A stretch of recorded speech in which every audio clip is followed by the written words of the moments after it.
ছাত্ৰ ছাত্ৰীসকল এখন পেপাৰ হৈছে আজি তোমালোকৰ এইচএছ ফাৰ্ষ্ট ইয়াৰৰ বিশ্বনাথ জিলাত হৈ যোৱা এডুকেশ্যনৰ প্ৰশ্ন কাকতখনত তোমালোকক দিছে প্ৰথমে 50টা MCQ হয় তোমালোকক ঠিকে শুনিছা তোমালোকৰ কাৰণে দিয়া হৈছে 50টা MCQ ঠিক আছে তোমালোকক MCQ সমূহ দেখুৱাই দি গৈ আছো শিক্ষা শব্দটো কি ভাষাৰ পৰা উৎপত্তি হৈছে চাৰিটা অপচন চোৱা তোমালোকে দেখা পাবা তোমালোকে ভালদৰে এক এক কৰি মই তোমালোকক কৈ নাযাওঁ জাষ্ট কুৱেশ্যন পেপাৰখন তোমালোকক দেখুৱাই দি গৈ আছো তোমালোকে চোৱা শিক্ষাৰ ত্ৰিপাক্ষিক প্ৰক্ৰিয়া ধাৰণা কোনে দিছিল থাৰ্ড কুৱেশ্যন চোৱা শিক্ষাৰ সমাজকেন্দ্ৰিক লক্ষ্যৰ মুখ্য পৃষ্ঠপোষক কোন আৰু কুৱেশ্যন কেইটা চোৱা তোমালোকে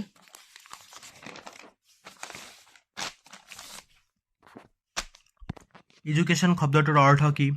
ছফিয়া শব্দৰ অৰ্থ কি শিক্ষা হ'ল মানুহৰ অন্তৰ্নিহিত পূৰ্ণতাৰ প্ৰকাশ উক্তিকাৰ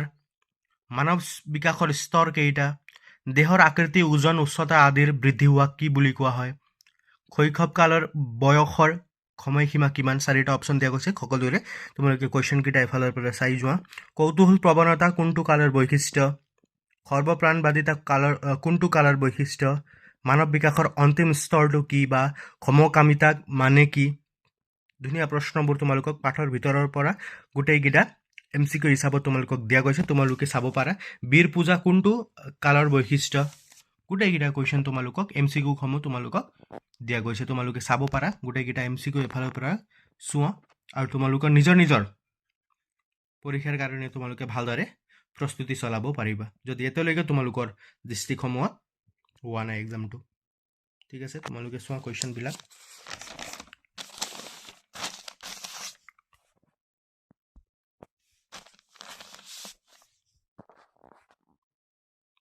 লগজ শব্দটোৰ অৰ্থ কি স্নায়ুতন্ত্ৰৰ মৌলিক একক কি বা জ্ঞানেন্দ্ৰিয় কোনটো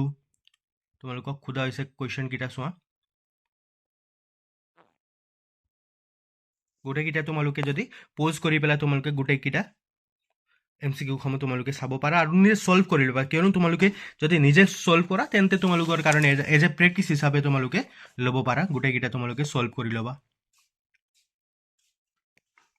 গোটেইকেইটা তোমালোকে চাব পাৰা আৰু তোমালোকে চোৱা 2 নম্বৰীয়া কুৱেশ্যনবিলাক মই তোমালোকক দেখুৱাই আছো এতিয়া চোৱা পাৰ্ট বি 2 নম্বৰীয়া কুৱেশ্যন কেইটা আনুষ্ঠানিক শিক্ষাৰ দুটা লক্ষ্য লিখা 2 নম্বৰীয়া কুৱেশ্যন এইবিলাক শৈশৱকালৰ দুটা বৈশিষ্ট্য ক্ষমা কৰিবা শৈশৱকালৰ দুটা শৈক্ষিক ব্যৱস্থা উল্লেখ কৰা এজন ভাল শিক্ষকৰ দুটা প্ৰধান গুণাৱলী কি কি এইটো তোমালোকক লং কুৱেশ্যনো তোমালোকক দি দিব পাৰে বা মাদক দ্ৰব্য সেৱনৰ ফলত কি কি ক্ষতি হয়